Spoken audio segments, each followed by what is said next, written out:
L'Université des connaissances africaines est une nécessité historique, c'est une réponse stratégique, mais aussi c'est une stratégie d'adaptation.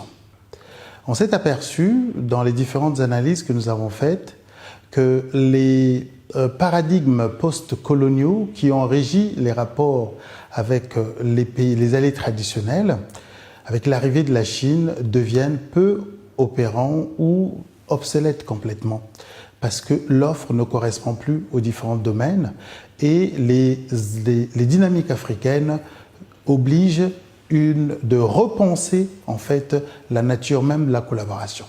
Nous proposons l'Université des connaissances africaines comme étant cette réponse, c'est-à-dire un ensemble de cadres africains qui se réunissent autour des problématiques africaines, à savoir les 7 fins, bien manger, bien dormir, bien s'habiller, bien aller à l'école, la sécurité pour tous. Nous appelons ça les 7 fins du peuple, des cadres qui se retrouvent autour de ces 7 fins et se proposent d'apporter des réponses endogènes aux problématiques africaines.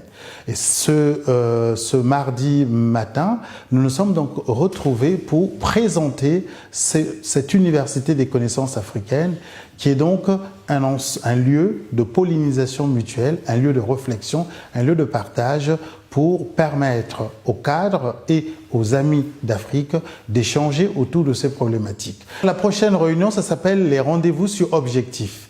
Nous avons un premier rendez-vous sur objectifs qui consisterait maintenant entre les membres à examiner les différents sujets qui ont été soumis à leur analyse afin de commencer maintenant à créer les premières réponses aux besoins. Alors, les problématiques sont de 3 ordres. Nous avons sur la formation. Vous savez que nous avons lancé le programme Mayele. Le programme Mayele, c'est comment former vite et bien un certain nombre de cadres africains dans des délais compressés avec des budgets très réduits.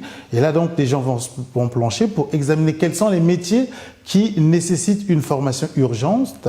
La question, comment mobiliser les cadres et les membres de la diaspora, parce que malheureusement, nous avons une communauté qui n'est pas toujours facile à mobiliser selon les urgences et même lors des campagnes de cause. Et enfin, nous allons traiter de la question de la reconversion industrielle des économies africaines.